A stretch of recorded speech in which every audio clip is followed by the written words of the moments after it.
अथ श्री साई सच्चरित अध्याय 39वा। श्री गणेशाय नमः। श्री सरस्वत्याय नमः।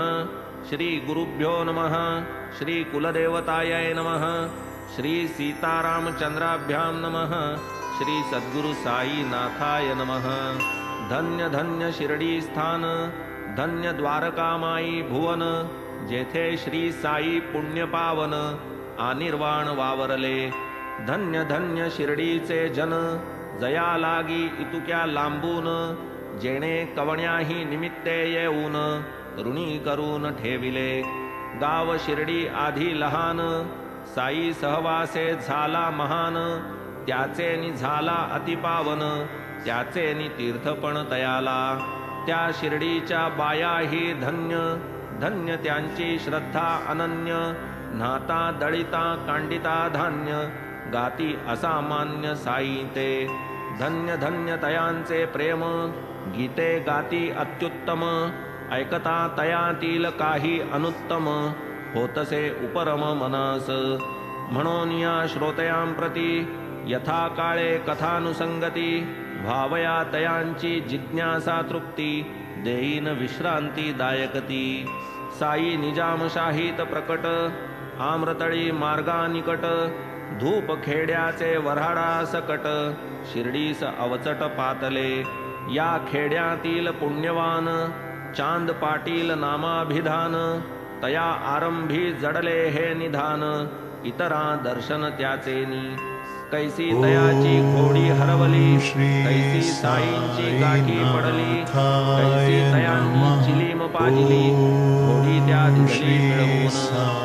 चांद भाईचे कुटुंबाचा, भाचा एक होता लग्नाचा, वधूचा योग जुळला शिर्डीचा, वऱ्हाड वधूच्या गावी ये विषयीची सात्यंत कथा, पूर्वीच कथिलीसे श्रोतयांकरिता, तथापि स्मरली प्रसंगोपात्तता, नको पुनरुक्तता तयाची।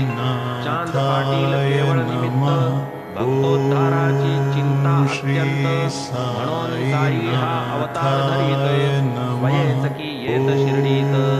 जड मूढ हीन दीन, व्रत तप संस्कार विहीन, साळे भोळे भावार्थी जन, कोण साई वीण उद्धरिता।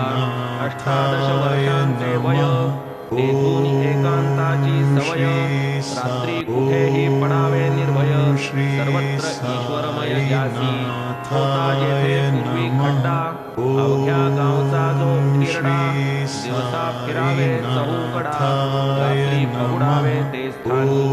ऐसी गेली वर्षे बहुसाल, आला खड्ड्याचा उदयकाळ, उठला सभोवती वाडा विशाळ, या दीनदयाळ साईचा।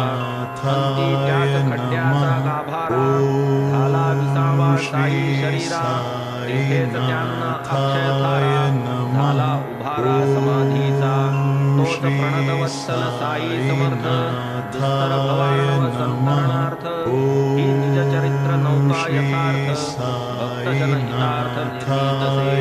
की ही भवनदी महादुस्तर, अंध पंगू हा भक्त परिवार, तया लागी कळवळा भार, पावेल पैल पार कैसे श्री। सर्व आवश्यक भवतरण, सदर्थ भावे शुद्धांतःकरण, चित्तशुद्धी मुख्य साधन, भगवत भजन त्यामूळ। श्रवणासारिखी नाही भक्ती, श्रवणे सहज गुरुपदासक्ती, उपजे निर्मळ शुद्धमती, तेथून उत्पत्ती परमार्था। या साईंच्या अगणित कथा, गाता गाता होईल गाथा, तरीही संकलित वाचू जाता, नावरे विस्तृतता अनावर। तो श्रोतया श्रवणी चाड, तो वाढे निवेदनी आवड, पुरवून घेऊ परस्पर कोड, साधू की घोड हिताची। साईच येथील कर्णधार, दृढ अवधान हाची उतार, कथा श्रवणी श्रद्धा आदर, त्या पैलपार अविलंबे। गताध्यायी निरूपण, झाले संक्षेपे हंडीचे वर्णन, दत्त भक्ती दृढीकरण, भक्त संतर्पण नैवेद्ये। प्रत्येक अध्याय संभविताना, पुढील अध्याय विषय सूचना, होत गेली ऐशी रचना, समस्तांना अवगत हे। परिसंपता गताध्याय चतुर्थाध्याय नवती पुढील कथेची सय साई आठवून देतील जो विषय तोचिकी आख्यय होईल ऐसे जे होते स्पष्ट कथिले तैसेची साई कृपेचे आठवले तेचिकी श्रोतया लागी वहिले सादर केले ये ठाई तरी आता श्रोतया प्रार्थना दूर सारून या व्यवधान शांत चित्ते त्या अवधान होईल मना आनंद एकदा चांदोरकर सद्भक्त पैसुनिया मशिदीत असता चरण संवाहन करीत गीताही गुणगुणत मुखाने भगवद्गीता चतुर्थाध्याय जिव्हेस लावून दिधला व्यवसाय हस्ते चेपीत साईंचे पाय पहा नवल काय वर्तले भूत भविष्य वर्तमान साई समर्था सर्वज्ञान नानास गीतार्थ समजावून द्यावा हे मन जाहले ज्ञान कर्म संन्यासन ब्रह्मार्पण योगाध्यायाचे पठण नानांची ती अस्पष्ट गुणगुण केली की कारण प्रश्नास सर्वं कर्माखिलं पार्थ होय ज्ञानी परिसमाप्त संपताः त्रयस्त्रिंशत तद्विधी प्रणिपात चालला हा जो श्लोक 34वा येथेच पाठास आला 20वा बाबांच्या चित्ती प्रश्न पुसावा निजबोध ठसावा नानास म्हणती नाना काय गुणगुणसी म्हण रे स्पष्ट हळू जे म्हणसी येऊ दे की ऐकू मजसी पुटपुटसी जे गालात म्हणता आज्ञा प्रमाण श्लोक म्हटला चारी चरण बाबा पुसती अर्थनिवेदन स्पष्टीकरण पूर्वक तव ते नाना अतिविनीत बद्धांजली होऊनी मुदित मधुर वचने प्रत्युत्तर देत वदत भगवंत मनोगत आता हा साई नाना संवाद भावया सर्वत्रांना विशद मूळ श्लोक पद प्रपद करू की उद्धृत गीते तुनी कळावया प्रश्नाचे वर्म तैसेच संतांचे मनोधर्म करावा वाटे ऐसा उपक्रम जेणे ये निर्भ्रम अर्थ हाता आधी गीर्वाण भाषा दुर्गम साईंस कैसी झाली सुगम आश्चर्य करीती प्रश्न सवर्म ज्ञान हे अगम्य संतांचे कधी अध्ययन केले संस्कृता कधी न कळे वाचिली गीता की तो गीतार्थ हृद्गत ज्ञाता तैसा हो करिता प्रश्नाते श्रोतयांची या समाधान भावी मूळ श्लोकाची कल्पना म्हणून अक्षरशः भगवंत वचना वदतो जे विवेचना साह्यभूत तद्विद्धि प्रणिपातेन परिप्रश्नेन सेवया उपदेक्षन्ति ते ज्ञानम ज्ञानिनस्तत्वदर्शिनः हा तो गीतेचा मूळ श्लोक भाषानुसार अर्थ देख टीकाकारही झाले अनेक ते एकवाक्यात्मक समस्त नानाही मोठे बहुश्रुत गीता भाष्य पारंगत कथू लागती पदपदार्थ यथा विदित श्लोकार्थ रसपूरित मधुरवाणी नाना सविनय नम्रपणी अन्वय अर्थ आणूनि ध्यानी अर्थनिवेदनी सादर म्हणती गुरुपदी प्रणिपात गुरुसेवेसी विकीजो जीवित प्रश्नादिकी आदरवंत ज्ञानी त्या ज्ञानार्थ उपदेशिती सारांश कृष्ण कृपामूर्ती अर्जुना जे प्रेमे वदती गुरुसेवा गुरुप्रणती ज्ञान संवित्तिदायकही अर्जुना येणे मार्गे जाता तत्वदर्शी ज्ञानी तुझ करिता दावितील ज्ञानाचा रस्ता बाबा या अर्था मी जाणे शांकर भाष्य आनंदगिरी शंकरानंदी व्याख्या श्रीधरी मधुसूदन नीलकंठाधारी उपदेश परी ही देवाची प्रथम 2 चरणांचा अर्थ मान्य करीती साई समर्थ परी उत्तर श्लोकार्ध मथित साई जे कथित ते परिसा इतरही भक्त चकोरगण साई मुखचंद्र अनुलक्षून करावया अमृतकण सेवन आपसरूनी आस्थित म्हणती नाना तृतीय चरण पुनश्च लक्षात घेई पूर्ण ज्ञान शब्दा मागील जाण अवग्रह आण अर्थात भास हे मी काय वदे विपरीत अर्थाचा काय करीतो अनर्थ असत्य काय पूर्वील भाष्यार्थ ऐसे ही निरर्थ नामानी ज्ञानी आणि तत्वदर्शी ज्ञान उपदेशिती ऐसे जे म्हणसी तेथे अज्ञान पद जै घेसी यथार्थ घेसील प्रबोध ज्ञान नव्हे बोलाचा विषय कैसे होईल ते उपदेश म्हणून ज्ञान शब्दाचा विपर्यय हरी मग प्रत्यय अनुभवी परिशिला तुझा ज्ञान पदार्थ अज्ञान घेता काय रे वेचत अज्ञान वाणीचा विषय होत ज्ञान हे शब्दातीत स्वये वार वेष्टी गर्भासी अथवा मल आदर्शासी विभूती आच्छादी वन्नीसी तैसेच ज्ञानासी अज्ञानाने आवृत्त ज्ञान केले या गीती भगवंते कथन एतदर्थ होता अज्ञान निरसन स्वभावे ज्ञान प्रकाशे ज्ञान हेतो स्वतः सिद्ध शैवालावृततोयसे शुद्ध हे शैवाल जो सारील प्रबुद्ध तो जल विशुद्ध लाभेल जैसे चंद्र सूर्यांचे ग्रहण ते तो सर्वदा प्रकाशमान राहू केतू आड येऊन आमुचे नयन अवरोधिती चंद्र सूर्या नाही बाध हा तो आमुचे दृष्टीच अवरोध तैसे ज्ञान असे निर्बाध स्वयं सिद्ध स्वस्थानी डोळा करी अवलोकन तयाची देखणी शक्ती ते ज्ञान मरी पडळ वाढे ते अज्ञान तयाचे निरसन आवश्यक ते पडळ अथवा सारा हस्तकौशल्ये दूर सारा देखणी शक्ती प्रकट करा अज्ञान तिमिरा झाडोनी पहा हे सकल दृश्यजात अनिर्वचनीय माया विजृंभित हीच अनादि अविद्या अव्यक्त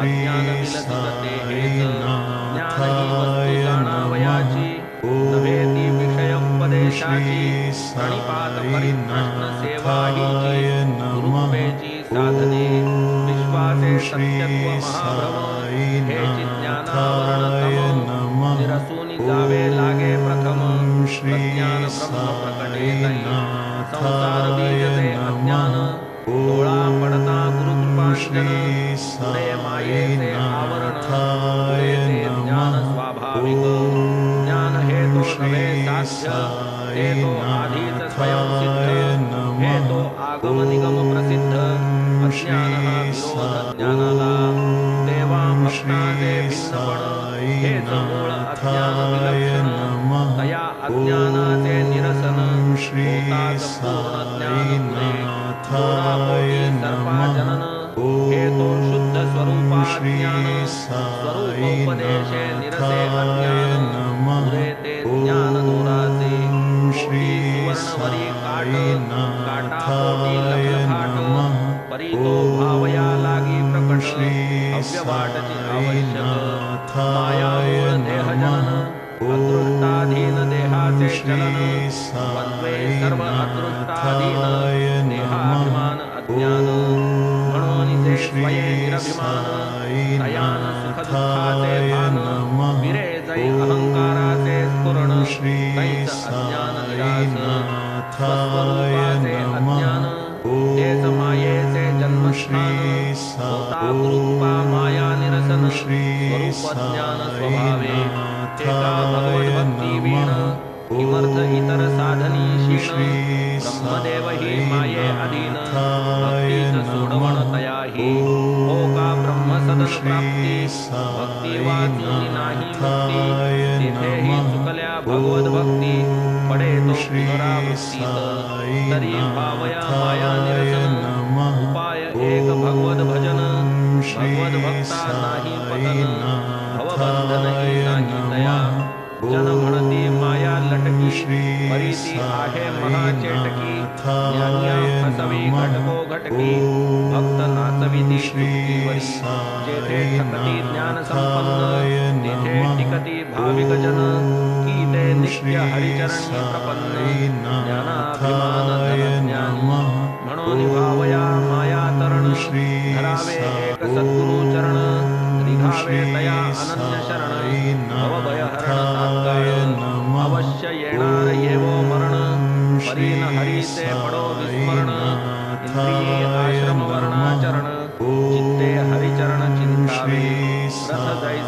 संपल्या हयी तैसेच हे शरीर इंद्रिये मनाच्या दृढ प्रग्रही बुद्धी निग्रही निज हस्ते मन संकल्प विकल्प भरी धावे यथेष्ट स्वेच्छा विहारी बुद्धी त्या निज निश्चय निवारी लगाम आवरी निज सत्ता बुद्धी सारिखा कुशल नेता ऐसा सारथी रखी असता रथ स्वामी सी काय चिंता स्वस्थ चित्ता व्यवहरे देहगत सकल कार्य हे बुद्धीचे निज कर्तव्य ऐसी मनासी लागता सवय सर्व व्यवसाय हितमय शब्द स्पर्श रूपादि विषय गेले मार्गे लागल्या इंद्रिय होईल व्यर्थ शक्ती क्षय पतन भय पदोपदी शब्द स्पर्श रूपादिक पंचविषयी जे जे सुख ते ते अंती सकळ असुख परम दुःख अज्ञान शब्द विषया फुले हरिण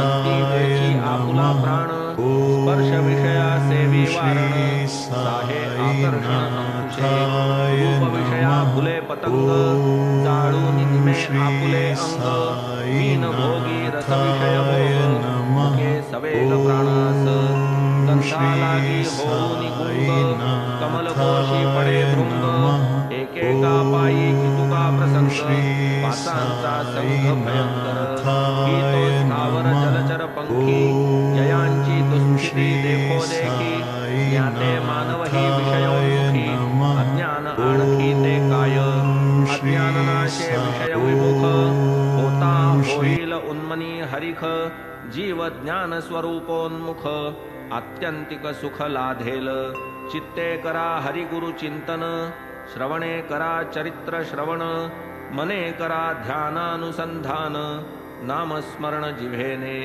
चरणी हरिगुरु ग्रामागमन घ्राणी तन्निर्माल्या घ्राणन हस्ती वंदा तयाचे चरण डोळा घ्या दर्शन तयाचे ऐशाया सकल इंद्रिय वृत्ती तया कारणे लाविता प्रीती धन्यतया भक्तांची स्थिती भगवत भक्ती काय दुजी सारांश समूळ अज्ञान खाणा उरे ते ज्ञान सिद्ध जाणा ऐसे या श्लोकाचे हृद्गत अर्जुना श्रीकृष्ण राणा सुचवी आधीच नाना विनय संपन्न परिसूनी गोड हे निरूपण पायी घालूनी लोटांगण वंदिले चरण दोहाती मग ते श्रद्धानिष्ठ प्रार्थना करीती दवडा मम अज्ञाना दंडा माझिया दुरभिमाना यथार्थ शासना करोनी सात्विकतेची हौस वरीवरी विकल्प अखंड दाटे अंतरी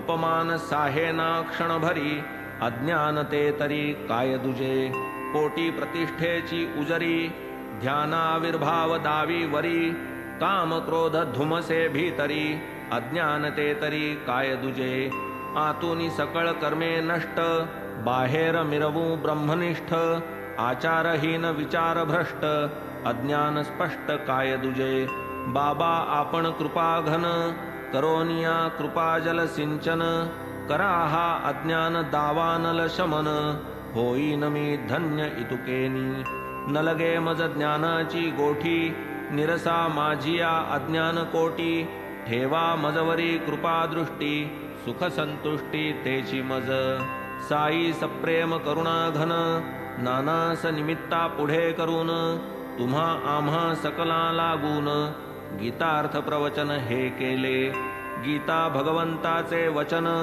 म्हणून हे प्रत्यक्ष शास्त्र जाण कालत्रयीही याचे प्रमाण कधीही अवगणन होता नये परी अत्यंत विषयासक्त अथवा जो खरा जीवनमुक्त या दोघांसीही न लगे शास्त्रार्थ मुमुक्षु प्रीत्यर्थ या जन्म विषयपाशी दृढ आकळीला कधी पावेन मी मुक्ततेला ऐसे वदतिया मुमुक्षुला तारावयाला ही शास्त्रे पाहुनी ऐशा निज भक्ताला संतांस जेव्हा येतो कळवळा काढूनी काही निमित्ताला उपदेश अवलीला प्रकटिती देव अथवा गुरु पाहे भक्ता आधीन सर्वस्वी राहे भक्त कल्याण चिंता वाहे साकडी साहे तयांची आता एक दुजे लहान करीतो साईंचे वृत्त कथन कैसी एखाद्या कार्याची उठावण करिता नकळत पण दाविती. असो सान वाते मोठे खरे कारण कधीही न फुटे. कार्य मात्र हळूहळू उठे वाच्यता न कोठे केव्हाही. सहजगत्या एखादे काम निघावे करावा उपक्रम. न मूळ कारण निर्देशना नाम वरी संभ्रम आणिक. बोलेल तो करील काय गरजेल तो वरसेल काय. या रूढ म्हणीचा प्रत्यय विना व्यत्यय साई दे. बाबांसारिख्या अवतार मूर्ती परोपकारार्थ जगी अवतरती. होता इच्छित कार्या समाप्ती अंती अव्यक्ती समरसती. आम्हान ठावे मूळ कारण कोठून आलो कोठे प्रयाण. किमर्थ आम्ही झालो निर्माण काय की प्रयोजन जन्माचे. बरे स्वच्छंदे जन्म कंठला पुढे मृत्यूचा समय आला. सकळ इंद्रियगण विकळ झाला तरीही न सुचला सुविचार. कलत्र पुत्र बंधू जननी इष्टमित्रादी सकल स्वजनी. देह त्यागिता पाहू नयनी तरीही न मनी सुविचार. तैसे नभती संतजन ते तो अत्यंत सावधान.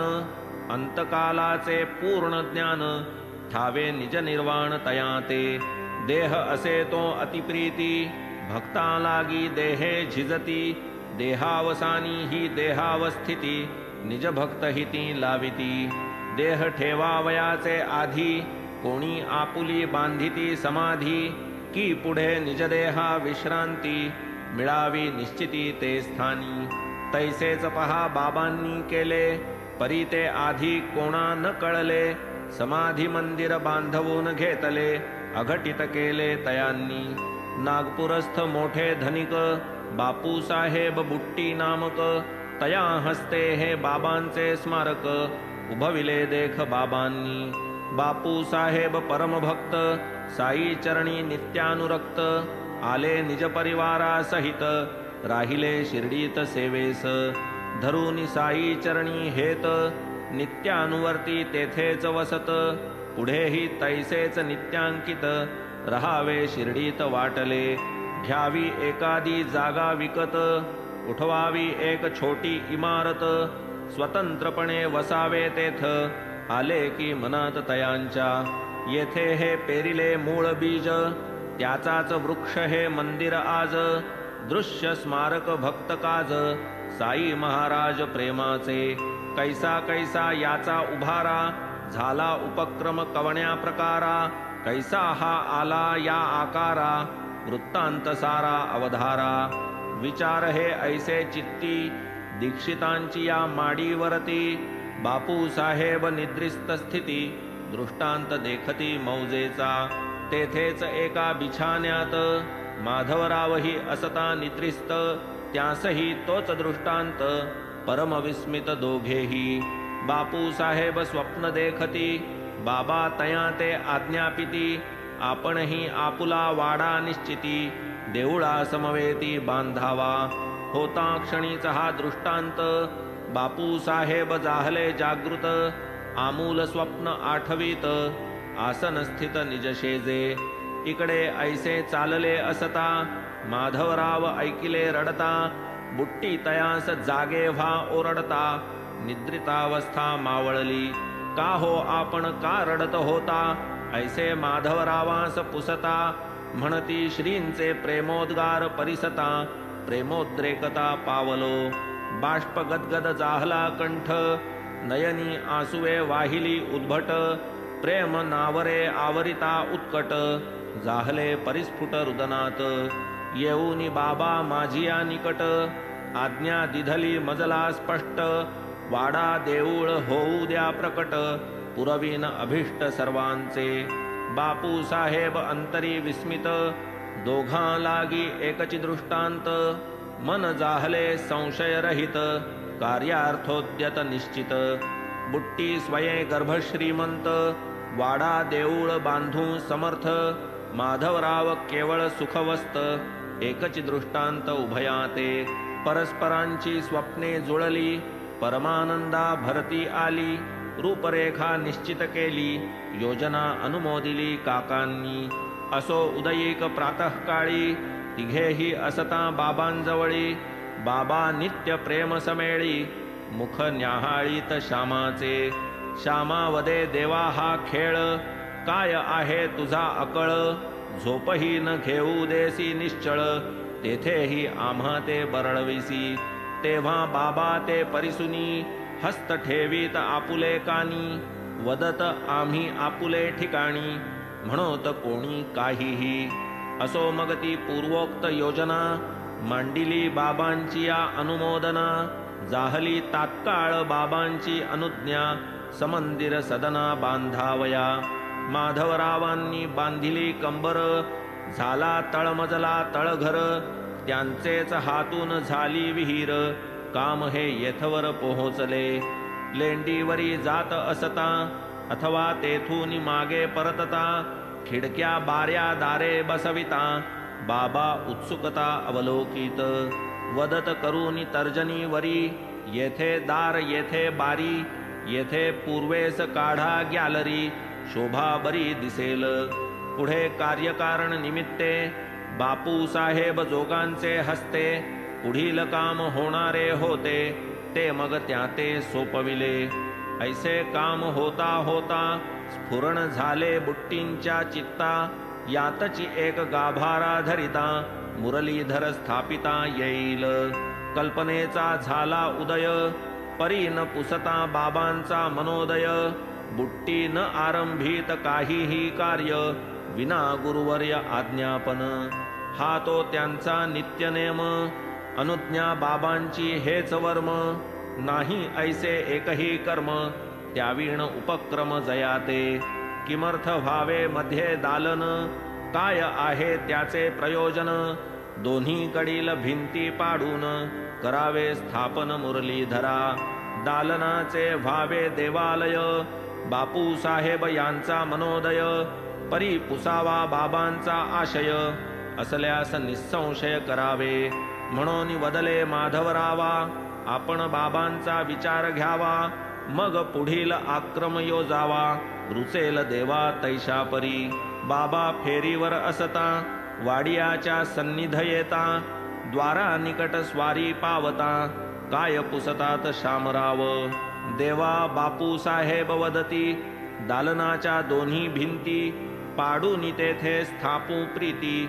कृष्णमूर्ती मुरलीधरा मध्यभागी चौक साधून करू तेथे सिंहासन.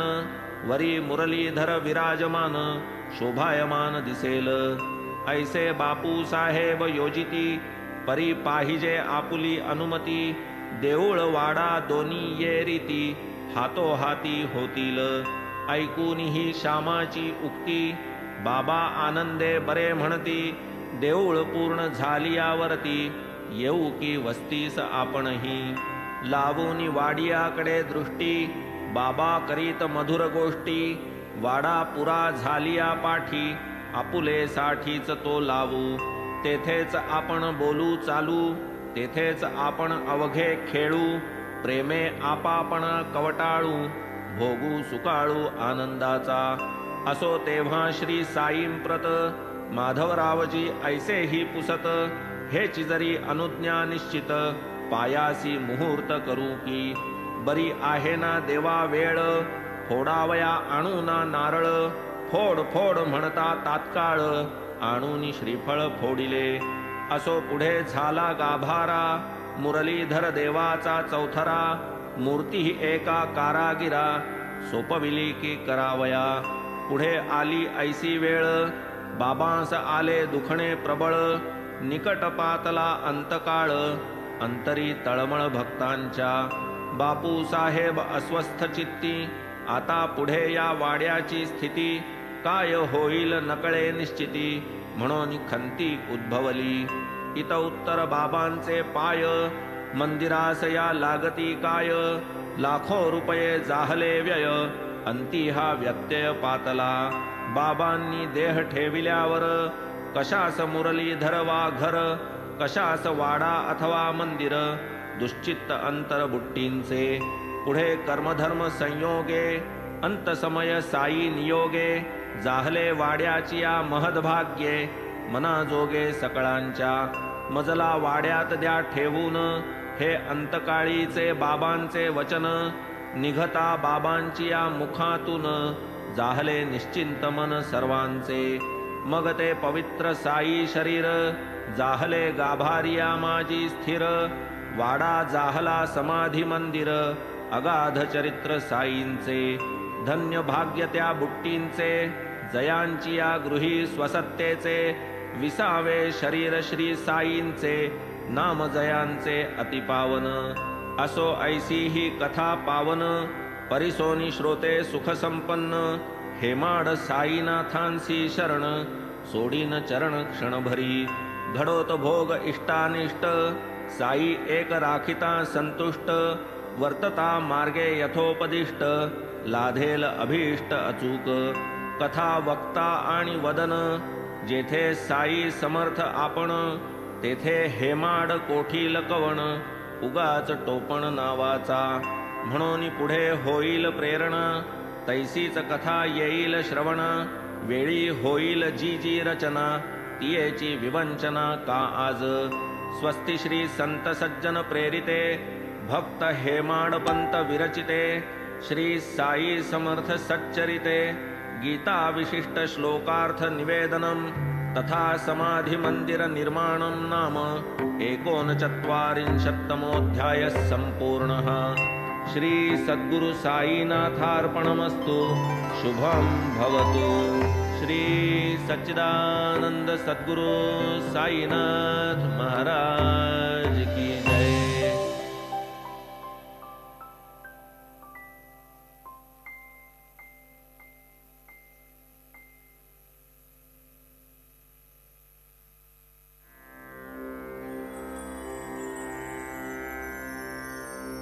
ॐ श्री साईनाथाय नमः।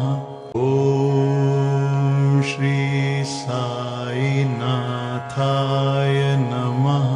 ॐ श्री साईनाथाय नमः। ॐ श्री साईनाथाय नमः। श्री साईनाथाय नमः। ॐ श्री साईनाथाय नमः। ॐ श्री साईनाथाय नमः। ॐ श्री साईनाथाय नमः। ॐ